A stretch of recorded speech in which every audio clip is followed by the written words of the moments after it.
Շնորհակալություն,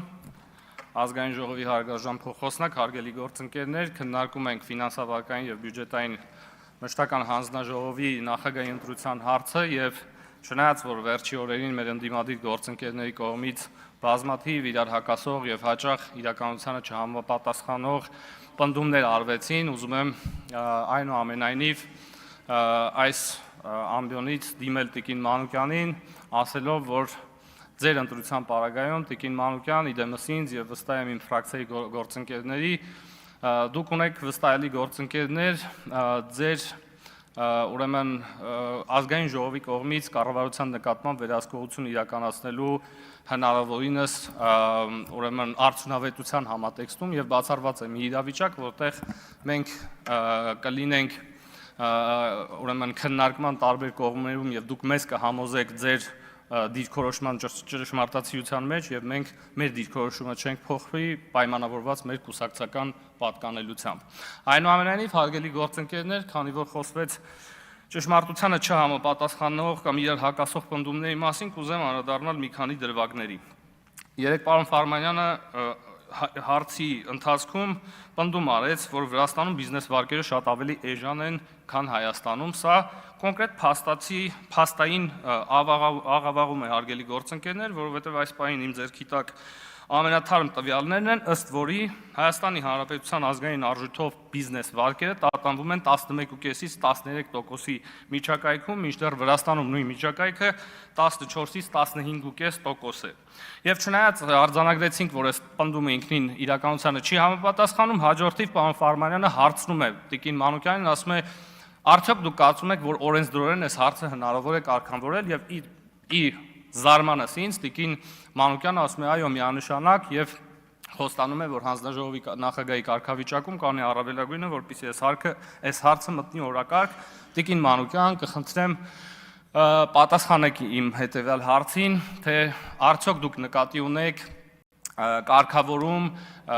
ֆինանսական համակարգի նկատմամբ տոկոսային առաստաղ սահմանելու տեսքով, եթե այո, ապա արդյոք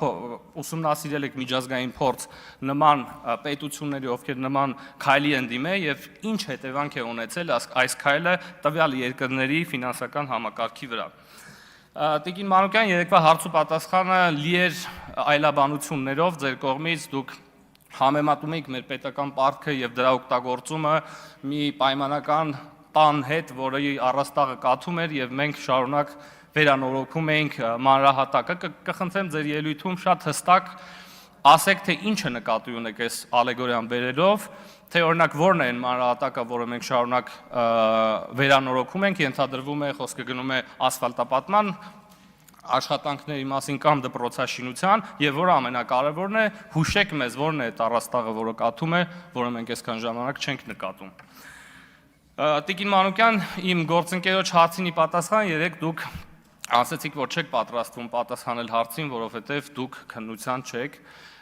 Տիկին Մանուկյան, ամենայն հարգանքով ես կարծում եմ, որ մենք բոլորս ամեն օր երբ մոտենում ենք այս ամբիոնին, յուրովի քննության ենք ենթարկվում մեր հանրության աչքի առաջ։ Սա առաջին հերթին հարգանք է եւ մոտեցում է մեր հանրության նկատմամբ, որը մեզ հետևում է եւ կարծում եմ նույնիսկ այն պարագայում, երբ հարցի բովանդակությունը ձեզ դուր չի գալի, կամ նույնիսկ եթե այդ հարցի պատասխանը դուք չգիտեք, կարծում եմ դա լավագույն պատասխանը չէր եւ առաջին հերթին մեզ հետևող մեր հանրության աչքերում։ Ես երեք ձեզ 2008 թվականի ֆինանսական ճգնաժամից հարց տվեցի եւ դուք ի պատասխան իմ հարցին ասացիք, որ այո միանշանակ տեսնում եք զուգահեռներ Հայաստանում անշարժ գույքի շուկայի ուրեմն գների եւ 2008 թվականի ԱՄՆ ուրեմն անշարժ գույքի գների բանի մեջ, դրսևորումների մեջ։ Ես ուզում եմ ձեզ ասել, որ ամենևին ձեր դիրքոր, որովհետեւ հետո դուք ասացիք, որ կարելի ասել գուժեցիք նմանատիպ մի բան, ասացիք դե հույս ունենք, որ մեր մոտ էլ նույն ապագան մեզ չի սպասվում։ Ես ուզում եմ ձեզ ասել, որ բացարձակապես համաձայն չեմ այս համեմատության հետ, չնայած որ հարցը ես տվեցի, բայց իրականում որևէ առնչություն 2008 թվականի ֆինանսական ճգնաժամը մեր իրականության հետ չունի, մի պարզ պատճառով, որովհետև այն ճգնաժամը, որի մասին մենք խոսում ենք, ուներ մեկ հիմնական պատճառ։ Դա հիպոթեկային վարկերի արժեթղթավորումն էր։ կամ փաթեթավորումը նոր արժեթղթերի տեսքով, որը Հայաստանի Հանրապետությունում ուղղակի գոյություն չունի, պայմանավորված այդ թվում մեր ֆինանսական շուկաների զարգացվածության աստիճանով։ Տարօրինակաբար երեկվա իմ հարցից հետո պարոն Մեսրոպ Մանուկյանը, չգիտես ինչի նյարդայնացավ եւ հորդորեց ինձ կամ պարոն Եղոյանին այլևս հարցեր չտալ ոլորտներից, որից մենք չենք հասկանում, ինչից հետո տարօրինակաբար տիեզերքի միակ տնտեսագետի կոչմանը հավակնող Մեսրոպ Մանուկյանը, նույնին ինքը մերօրյա Ադամ Սմիթը արեց հետևյալ տարօրինակ հայտարարությունը։ Նա ասաց, որ ինչ նկատի ունեք, որ հարց եք տալիս մեր պետական պարտքի կառուցվածքի հետ կապված։ Նկատի ունեք ներքին արտաքինը, ասեմ համամասնությունը 50.8 եւ 49.8։ Հարգելի գործընկերներ, գումարում ենք այս երկու թվերը, պարզվում է, որ մեր պետական պարտքը կազմում է ընդհանուր համամասնությունը, որ գումարենք, ստացվում է 100.6%։ Եվ թերևս կարելի է փակել այս թեման, այնուամենայնիվ Տիկին Մանուկյան, ես կկրկնեմ իմ հարցը, որովհետև ըստ էության չպատասխանեցիք, իմ հարցը հետևյալն է, քանի որ դուք կարևորում եք այս բանի թեման, պարտքի թեման։ Ենթադրվում է, որ պարտքի հետ կապված պետք է որ առնվազն որոշակի պատկերացում ունենաք այդ թվում պարտքի կառուցվածքի վերաբերյալ, այդ թվում ներքին եւ արտաքին, եւ որ ամենակարևորն է, դրանից բխում է արտարժութային ռիսկը։ Եվ ուզում եմ համեմատության կարգով ասել, որ 2017 թվականին մեր պետական պարտքի կառուցվածքը հետևյալն էր. արտաքին 81.4% եւ ներքին 18.6%։ Հիմա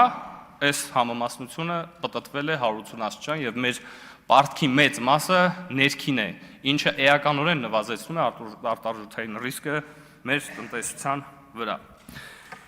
Եվ հարգելի գործընկերներ, խոսելով մեր գործընկերների հանրապետական կուսակցության հետ կապ ունենալ չունենալու մասին, ես ուզում եմ իմ դիրքորոշումը այս հարցի վերաբերյալ արտահայտել, հարգելի գործընկերներ, անկեղծ որ ասեմ, ձեր ազգակցական կապերը հանրապետականների հետ իմ համար գրեթե նշանակություն չունի։ Նույնիսկ ձեր նախկինում հանրապետական կուսակցության կարգավիճակը իմ համար այդքան նշանակություն չունի, ինչքան այն բովանդակությունը, որը դուք եւ իրանք կիսում եք, որը դուք եւ Քոչարյանի Ռոբերտ Քոչարյանի գլխավորած կուսակցությունը կիսում են։ Այսինքն ձեր խոսույթի եւ ձեր առանցքային եւ գլոբալ հարցերի վերաբերյալ ձեր դիսկորոշումները իդենտիկ են, որևէ բանով չեն տարբերվում։ Եվ որպես օրինակ, հազարավոր օրինակներից մեկը, բայց այնուամենայնիվ կբերեմ։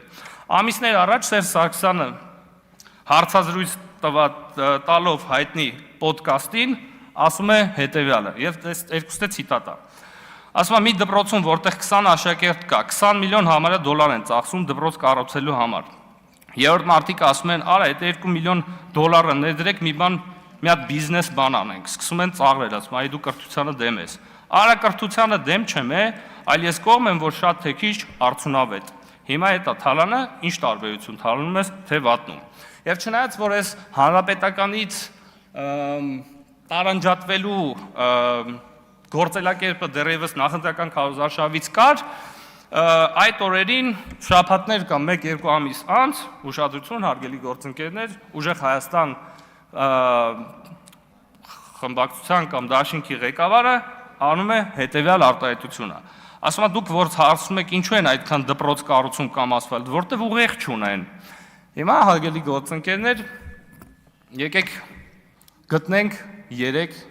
կամ 4 կամ 5 կամ 10 կամ ինչքան որ ուզեք տարբերություն, վստահ եմ չեք գտնի, եւ սա վերաբերվում է բոլոր այլ ոլորտներին, այլ ոլորտային քաղաքականությունների պատկերացումներին, արտաքին քաղաքականության մասին էլ չեմ խոսի, ամենաանկյունակարային եւ այլն։ Այնպես որ հարգելի գործընկերներ, կարծում եմ, եթե ուզում եք ձեզ զատեք հանրապետականից կամ Ռոբերտ Քոչարյանից, առաջին հերթին զատվեք բովանդակությամբ։ Այդ պարագայում երևի կհավատանք մենք ձեզ եւ մեր հանրությունը։ Շնորհակալություն։